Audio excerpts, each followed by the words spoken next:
तो उमा जो मन नाम ते, भगवान शिव कह रहे हैं यही कथा इस समय माता पार्वती को। महाराज गणेश ये कथा सुना रहे माता पार्वती को। महाराज लोमस जो महाराज गणेश के सदगुरु हैं वो ये कथा सुना रहे इस समय महाराज गणेश को। भगवान ब्रह्मा यही कथा सुना रहे अपने पुत्र नारद को, और स्वामी श्री हरि नारायण यही कथा सुना रहे हैं महाराज अपने प्रिय वाहन गरुड़ को, और स्वामी जी हम आप भक्तों को। 6 संवाद इस समय एक साथ चल रहे। स्वामी कह रहे उमा जो मन नाम ते, उमा जो मन नाम ते, तिन मिथ्या नहीं भाखी, अब सो विमुख हरि नृपति पर, कपट कहत है साखी, सत्य गुरु जग जीवन साहिब की। कल रात्रि की बेला में हमने अपने कथा में विस्तार से सुना महाराज दाधिज और रानी शाकित अपनी एकमात्र कन्या सुभलक्षा को कर्तव्य निष्ठता पारायण होते हुए भी, शरीर में कोई पाप ना होते हुए भी, अपने मान बढ़ाई के कारण, अपनी लोक मर्यादा के कारण, मान अभिमान के कारण कि हम अपनी कन्या का विवाह एक साधु से कैसे कर सकते हैं, हमारा मान सम्मान चला जाएगा, हम तीनों लोकों को जीतने वाले राजा एकमात्र हमारे कन्या कैसे करेंगे हम समाज से संगत, समाज हमें तिरस्कृत कर देगा। अपनी मान बढ़ाई और लोक मर्यादा के कारण महाराज दाधिज और रानी शाकित अपनी कन्या सुभलक्षा को जहर देके, विष देके मार देते हैं। गुप्त रहेगा, कोई जानेगा नहीं, ऐसा भाव लेते हैं। कन्या ने चलते चलते अपना पाप जानना चाहा अपने माता पिता से, भगवान हमारा पाप क्या है। पर पुरुष मैंने कभी चित्त नहीं धारण किया, कभी कुपथ पे मैंने पैर नहीं रखा, क्या माता पिता के वचन पालन करना अपराध है? क्या ईश्वरीय संगत में रह करके धर्मनिष्ठ होना अपराध है? ऐसा संगत भाव लेकर के तब भी महारानी शाकित और महाराज दाधिज उन्हें कोई अपराध नहीं बता पाए, जिस कारण से सुभलक्षा कन्या अपने ही माता पिता को श्राप दे देती है कि हमारा कोई अपराध नहीं है, आप अपनी लोक बढ़ाई और अभिमान के कारण अपराध करना चाहते हो। पिताश्री महाराज दाधिज, धर्म के कारण ईश्वर ने तुम्हारे आंगन में हमें जन्म दिया। हर माता पिता के आंगन में कन्या का जन्म धर्म के कारण होता है। आज हम कन्याओं का भरण पोषण नहीं चाह रहे हैं, आज हम आंगन में कन्या का जन्म नहीं चाह रहे हैं।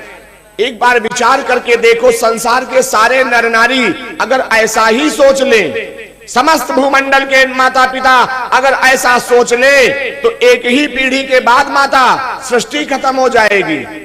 क्योंकि ये सार सत्य है, पुत्र से कभी पुत्र पैदा नहीं होते महाराज।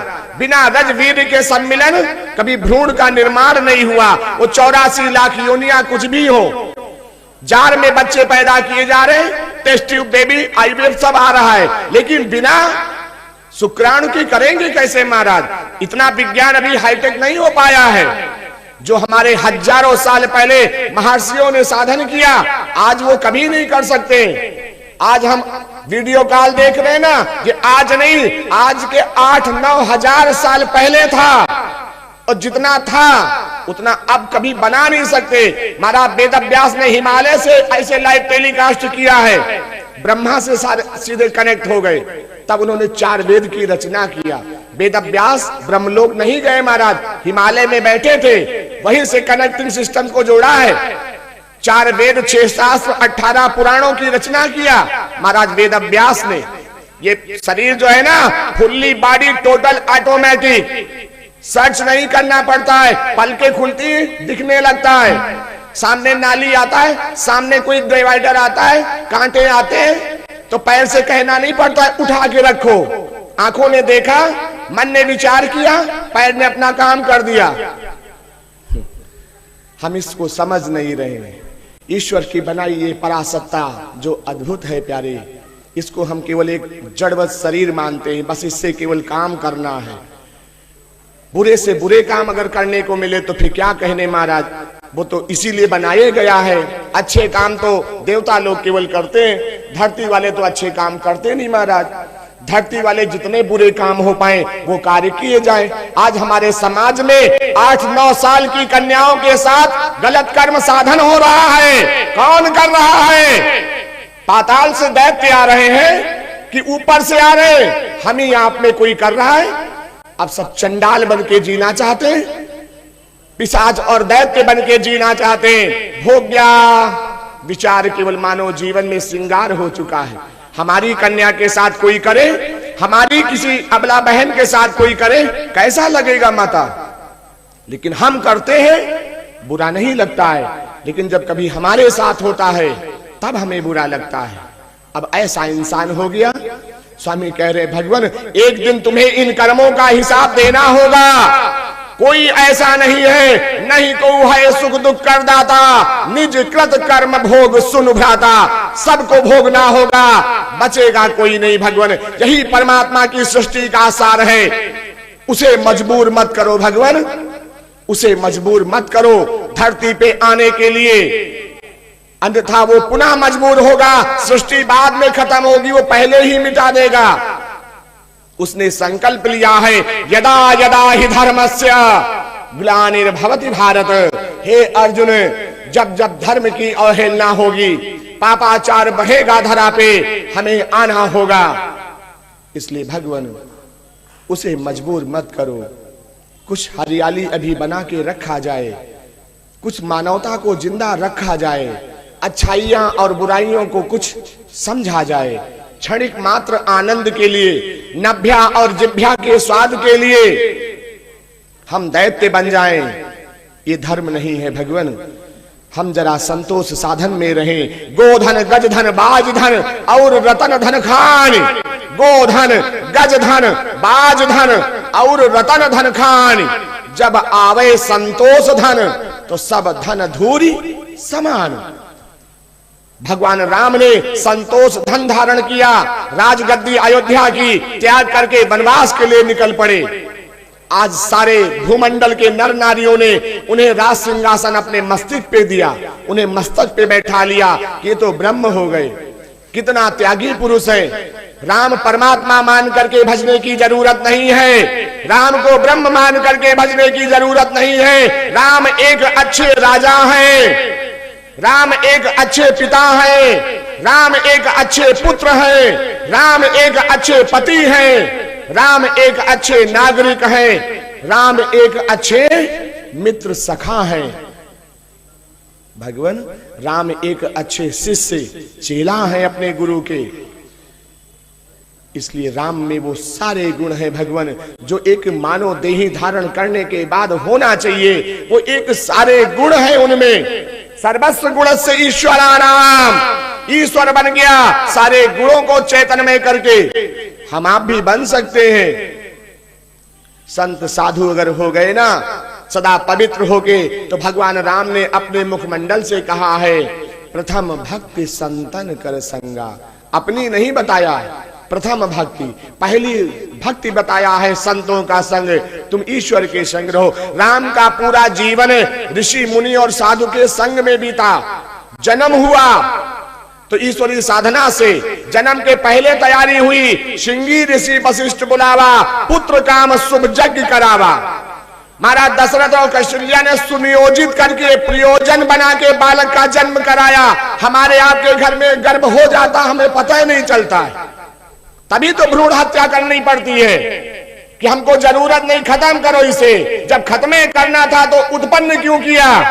यही अपराध बनता है मानव जीवन का, यही अपराध बनता है। ब्राह्मण 8 प्रकार के होते हैं महाराज, जिसमें भ्रूण सबसे पहला ब्राह्मण कहा गया है। भ्रूण को सबसे पहला ब्राह्मण कहा गया। दूसरा मात्र ब्राह्मण जो जाति में पैदा है। ब्राह्मणत्व तो कुछ नहीं है, चोला ओढ़े पंडित का, खाते मांस मच्छी, करते व्यभिचार, परमानंद में रहना नहीं, भगवत कथाओं में चलना नहीं, केवल जाति में पैदा है, उन्हें मात्र ब्राह्मण कहते हैं। अगर हम 8 की व्याख्या करेंगे महाराज तो कथा की ओर विलंब हो रहे हैं। तो इसलिए ब्राह्मण 8 प्रकार। सबसे पहला ब्राह्मण भ्रूण ब्राह्मण होता है, जो मां के गर्भ में है। अगर भ्रूण हत्या होती है तो 10,000 ब्राह्मण हत्या का दोष माता पिता के सर पे लगता है। इसीलिए पापाचार आज प्रचंड हो रहा है, धर्म ग्लानि हो रही है, धर्म का पतन होता जा रहा है। भगवान, माता पिता महाराज दादीज और रानी शाकित ने अपनी ही कन्या को विष दे के मार दिया। जाते हैं महाराज सुरवेश मुनि के पास, जा करके वहां अनुनय विनय करते हैं और एक ब्रह्मर्षि से जो त्रिकालदर्शी है, ब्रह्मर्षि उसे कहा जाता है जो त्रिकालदर्शी हो, भूत भविष्य वर्तमान तीनों का जिसे ज्ञान हो उसे ब्रह्मर्षि कहा जाता है। राजा रानी अपराधी हो गया, जब प्राणी कपटी हो जाता है ना, चोर को सारा समाज चोर नजर आने लगता है। इसीलिए प्यारे महाराज दादीज और रानी शाकित ब्रह्म ऋषि महाराज सुरवेश मुनि के पास जाने के बाद भी मिथ्या बोलते हैं। होता क्या है आगे स्वामी कथा में भाव दे रहे हैं। उमा जो मन नाम ते तिन मिथ्या नहीं भाखी, अब सो विमुख हरि नपति पर कपट कहत है साखी, सत्य गुरु जग जीवन सा जानी कपट करी सत्य न कहाई, जुग जुग जन्म भरम माराई, सो राजा मुनि ते छल करई, करके और सो कहाई। स्वयं विष दे के मार के आए, वहां झूठ बोल रहे हमने नहीं मारा, भगवान की इच्छा से मर गई। भगवान, हम तो अपनी कन्या को बहुत प्यार करते थे, लेकिन पता नहीं ईश्वर ने कैसे उसे नष्ट कर दिया। गिरजा सो मुनि मन मा जाना, नपद सुनाई का है जो ज्ञाना। मुनि अभी ध्यान लगाए सुन रहे, सुरवेश मुनि कुछ बोल नहीं रहे, अभी केवल राजा रानी की सुन रहे। अपराध करने के बाद भी साधु के पास जाके अगर हम सत्य बोले, हमसे अपराध हो गया भगवान हमें क्षमा करो, आप तो दयालु हो, तो कितना भी बड़ा अपराध क्यों ना हो करके अगर हम सदगुरु शरण, ईश्वरी शरण, परमात्मा की शरण में जाते हैं और अपनी पारदर्शिता सत्य सत्य बखान करते हैं, तो वो हमारे प्रायश्चित का कारण बन जाता है। वो हमें प्रायश्चित देता है, साधन देता है, उपाय देता है। लेकिन अगर हम उससे मिथ्या और कपट करके बोलते हैं तो वो हमारे अंदर की बात देख लेता है, अपराध डबल हो जाता है। वही हो रहा है। हम ही प्यारी पुत्री बहुराई, जो हमें कहा